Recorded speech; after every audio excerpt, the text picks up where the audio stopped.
এদিকে ৫ দফার ৪টি দফা আদায় না হওয়ায় কমপ্লিট শাটডাউন এবং ১ দফা দাবিতে যাচ্ছে সিলেট ওসমানী মেডিকেল কলেজের ইন্টার্ন চিকিৎসকরা। এ বিষয়ে আরও জানাতে যুক্ত আছেন সহকর্মী সন্দীপন শুভ। শুভ, জানাবেন কর্মসূচিতে কি বলছেন আন্দোলনকারীরা?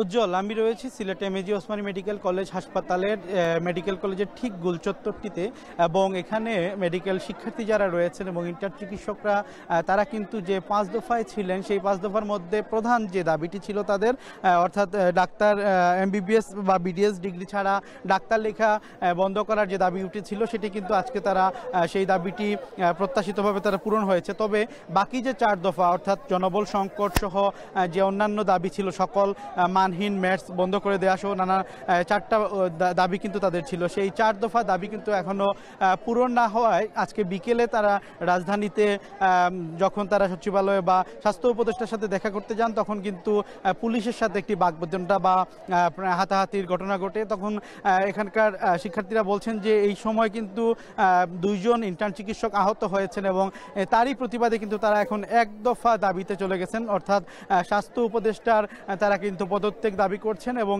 এর প্রেক্ষিতে তারা কিন্তু যে হাসপাতাল ৮ মার্চ থেকে যে কর্মবিরতিটি পরিচালনা করছিলেন সেই কর্মবিরতিতে কিন্তু তারা থাকবেন এবং পুরোপুরি সিলেট এমএজি ওসমানী মেডিকেল হাসপাতাল কিন্তু শাটডাউনে চলে যাবে বলে তারা বলছেন। এবং প্রাইভেট চেম্বার বন্ধ এবং মিড লেভেল চিকিৎসকদেরও সেবা দেওয়া বন্ধ সহ আউটডোর সার্ভিস বন্ধ সহ সব কিছু কিন্তু তারা বন্ধ করে দিতে যাচ্ছেন এবং হাসপাতালটি কার্যত কিন্তু স্থবির করে দেওয়ার দাবি তারা করছেন। এখন এই মুহূর্তে যেটি হচ্ছে যে সিলেট এমএজি ওসমানী মেডিকেল কলেজের গোলচত্বর থেকে কিন্তু একটি মিছিল নিয়ে, বিক্ষোভ মিছিল নিয়ে তারা বের হবেন, হাসপাতালের দিকে তারা যাচ্ছেন এবং তারা কিন্তু বেশ বিক্ষুব্ধভাবেই তারা বলছেন যে তাদের ইন্টার্ন চিকিৎসকদের গায়ে হাত দেয়া এটা কিন্তু কোনোভাবেই উচিত হয়নি, এমনটি তারা অভিযোগ করছেন। এবং এটির কারণে কিন্তু তারা পুলিশের উপরে দায় চাপাচ্ছেন যে পুলিশ কেন এরকমটি করলেন। এবং স্বাস্থ্য উপদেষ্টার ব্যাপারে তারা বলছেন যে স্বাস্থ্য উপদেষ্টার কাছে তারা কথা বলতে চেয়েছিলেন বাকি ৪ দফার জন্য, কিন্তু স্বাস্থ্য উপদেষ্টার সাথে কথা বলেনি এবং কথা বলেননি, এই কারণে তারা কিন্তু